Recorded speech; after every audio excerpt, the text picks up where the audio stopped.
It is July 8, 2019. Yeah, I'm working today. That's why I've got myself edited a little bit. But I'm taking a break because I just saw something, and it's weird how things kind of come together sometimes. I'm standing here in front of Iola Lodge number 38. And it was back in October of 2015. There was a surprise visit by the Grand Master happening. It was a Friday evening. Iola Lodge met on Fridays back in 2015. And it was announced there's going to be a surprise visit. And the Deputy Grand Master, and some other Grand Lodge officers were there. But the surprise was the District Deputy Grand Master from the Wichita area, from Hayesville, Lowell Brown, shows up. No idea he was coming. He drove 2 hours at least to get here for the 7 or 7:30 start time.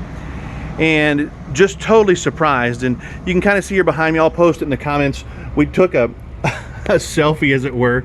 I was just as bad then as I am now at those. But huge surprise that he drove. And in 2015, Lowell was about 69 years old, I think, if my math is correct. Just amazing. And what's even more amazing is the very next day, October, I think was 16th then, he drove again as a district deputy from the Wichita area to Garnett, which is about 2.5 hours for a 9 or 9:30 150-year rededication ceremony. And I'll post that picture in the comments. That was my home lodge, so it was a big deal. And then we traveled to Osage Valley Lodge in Osawatomie, and Lowell, as I recall, filled in as one of the elected Grand Lodge officers that day.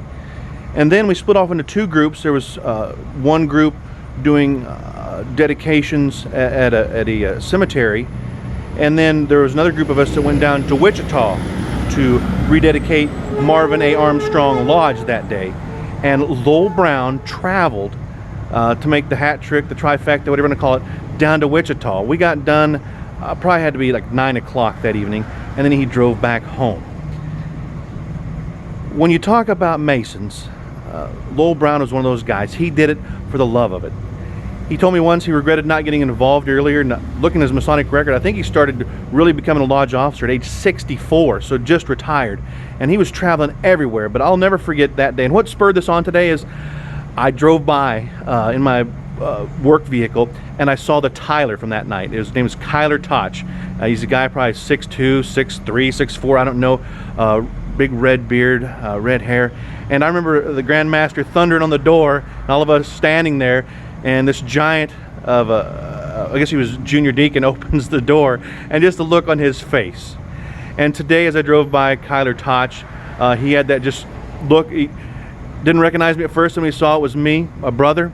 He gave me a big hearty smile and a wave, and it made me think back to that day, that night that we had a surprise visit at Iola Lodge 38, and I was with my friend Lowell Brown. And for those of you that are able, tomorrow on Tuesday, Lowell Brown, our Grand Pursuivant, will be laid to rest in Wichita.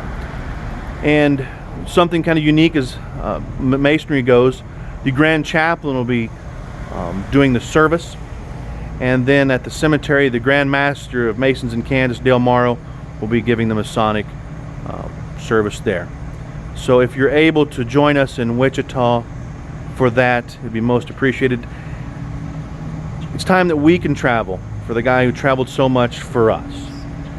So I was going to do this on a squarely on the level, but this is just more personal to me.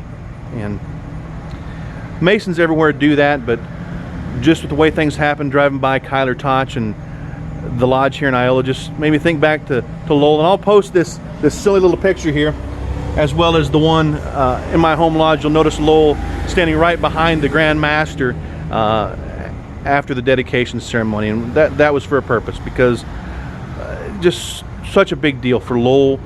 Again, at age 70, I think it was, somewhere in there, 69, 70, traveling 2+ hours just to be a part of all those Masonic things. When so many people grump and complain about just driving across town to go to a lodge meeting, he drove 2+ hours to get to one event, drove home, then the next morning on like no sleep, drove back up, went to 3 dedication events, and then back home. That's what Freemasonry does. Keep things squarely on the level.